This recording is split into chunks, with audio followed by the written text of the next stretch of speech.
ఈ కాలానుకూలంగా వచ్చినటువంటి అవతారమే అయ్యప్ప స్వామి.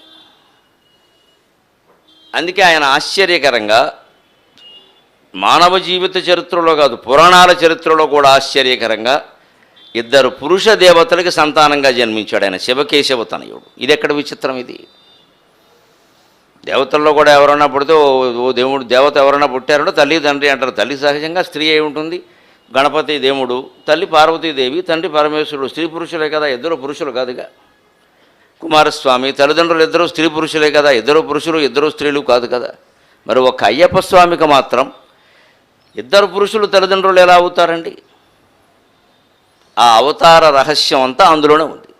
శివకేశవతనయుండై శివకేశవతనయుండై నవనవ సోపాన సరసి నాళీకంబై. దేవాలయంలో అయ్యప్పను దర్శించినప్పుడు నాలో పొంగినటువంటి పద్యం ఇది. అయ్యప్ప ఆలయం కాబట్టి అందరూ భక్తులు సంతోషిస్తారని ఈ పద్యాన్ని చెబుతున్నాను.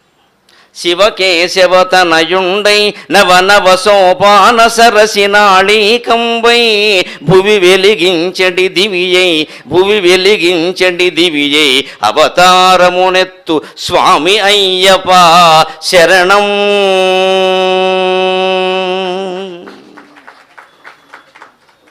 శివకేశవతనయుండై నవనవ సోపాన సరసి నాళీకంబై భువి వెలిగించడి దివియై భువి వెలిగించడి దివియై అవతారమునెత్తు స్వామి అయ్యప్ప శరణం.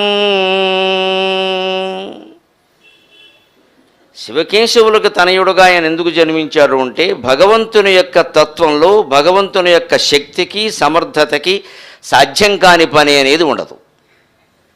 అక్కడ పురుషులకి సంతానం కలుగుతుంది, కేవలం పురుషుడికి కలుగుతుంది, కేవలం స్త్రీకి కలుగుతుంది, ఇద్దరు పురుషులకి కలుగుతుంది, ఇద్దరు స్త్రీలకి కలుగుతుంది, ఎవ్వరూ లేకుండానూ కలుగుతుంది. మానవ శరీరాలు ఇతర జీవుల శరీరాలు వేరు, భగవంతుడు ధరించినటువంటి శరీరం వేరు, భగవత్ సంకల్పం వేరు. ఘటనాఘటన సమర్థుడు అంటారు భగవంతుడు. అందుకనే దేవీ భాగవతంలో అయితే కర్తుం అకర్తుం అన్యథా కర్తుం అంటారు. మన ముందున్న మహిషాసురమర్దిని అమ్మవారిని ఏమంటారు అంటే కర్తుం అకర్తుం అన్యథా కర్తుం. కర్తుం అనుకున్నది అనుకున్నట్టు చేయడానికి. దానికి ఏదైనా ఆటంకాలు వచ్చాయనుకోండి భయపడతాం. ఊళ్ళోకి వెళ్ళి అమ్మ ఏదో పిల్లాడి పెళ్లి తలపెట్టామమ్మ ఏదో ఇబ్బందులు వస్తేనే కాస్త జరిగేలా చూడంటే నీకెందుకే నేను చూసుకుంటా అని చేసేస్తుంది ఆవిడ. అకర్తం కొన్ని జరగకూడని ఉంటాయి, మనకి ఇష్టం లేనివి జరుగుతాయి, జీవితంలో సహజంగా జరుగుతాయి. ఇష్టమైనవి జరిగితే జీవితం ఎలా అవుతుంది? తలచినదే జరిగినదా దైవం ఎందులకు, జరిగినదే తలచిదివా శాంతి లేదు నీకు అన్నాడు మహాకవి. తలచిందల్లా జరిగితే దైవం ఎందుకంటే పని లేక, మనం అనుకున్నదల్లా అయిపోతే దేవుడు ఎందుకు? పోనీ జరిగినదే తలచితివా, గతంలో ఏదో జరిగింది, నిన్నేదో జరిగింది, మొన్న ఏదో జరిగింది కాదు. కొంతమంది పాపం ఉంటారు దురదృష్టవంతులు, 5 ఏళ్ల క్రితం 10 ఏళ్ల క్రితం 30 ఏళ్ల క్రితం జరిగినా కూడా గుర్తు తెచ్చుకుని మరీ బాధపడుతూ ఉంటారు. ఆ క్యాసెట్ మళ్ళీ ఎందుకు వేసుకోవాలి? అసలు పని ఏమిటి?